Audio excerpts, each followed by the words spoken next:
Hey guys, how y'all doing? BionicleSaurus here, and in this video we are going to be taking a look at the CollectA Torvosaurus, my first 2016 CollectA model.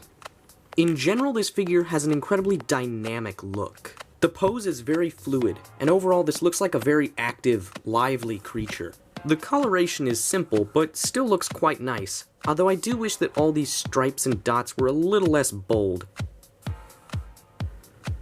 A few people have said that this figure actually looks a bit like an iguana, and I have to agree, especially with that coloration and these spines running down the back. But I certainly don't mind it. I think the stylization's actually worked out quite well.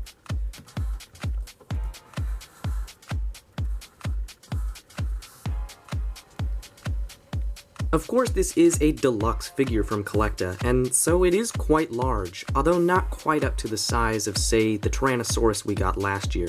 But it's still plenty big. Just putting out a little bit of my own personal opinion, I just really like how this figure looks. I think it's probably one of the best big theropod figures we've had in quite some time.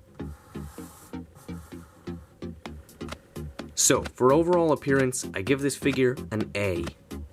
Before we get into detail, I would like to quickly mention the lovely feature that is the articulated jaw.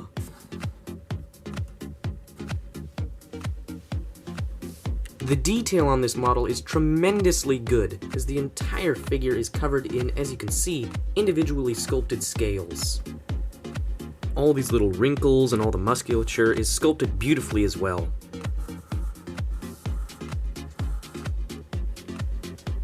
One wonderful bit of detail that has been included are these footprints on the base, which clearly come from two different dinosaurs, neither of which seem to be the Torvosaurus. That's a really cool thing for CollectA to include, in my opinion.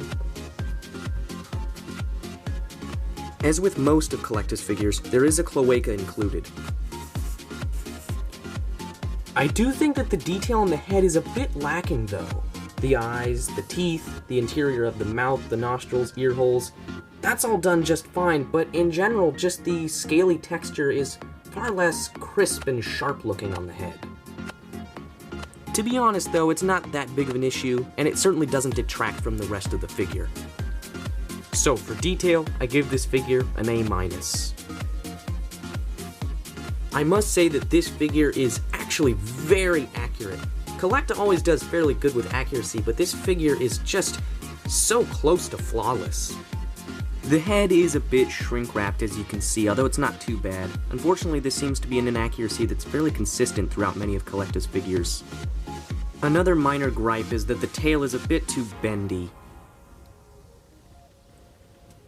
But when it comes down to it, those are really the only inaccuracies on the entire figure. CollectA's done really well, all the proportions and the shaping, the shape of the head specifically, it's all really quite spot on. So, for accuracy, I give this figure an A. And now for the overall rating, which is, unsurprisingly, another straight A. I personally really like this figure. It has very few flaws, and I would consider it one of CollectA's best. Thanks for watching, and BionicleSaurus signing out.